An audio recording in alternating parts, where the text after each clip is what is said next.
1, 2, 3, come on!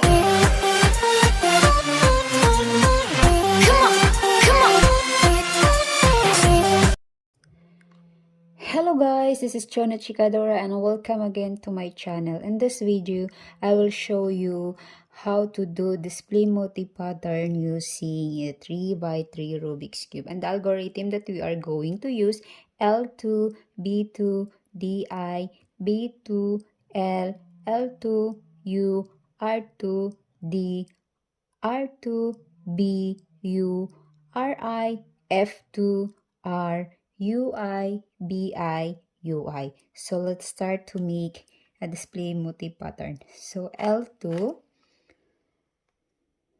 B2, DI, B2, D, L2, U, R2, D, R2, B, U, RI, F2, R, UI, BI, UI. So here it go guys. Display motif pattern.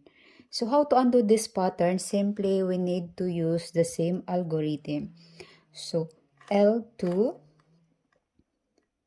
B2, DI, B2, D, L2, U, R2, D, R2, B, U, RI, F2,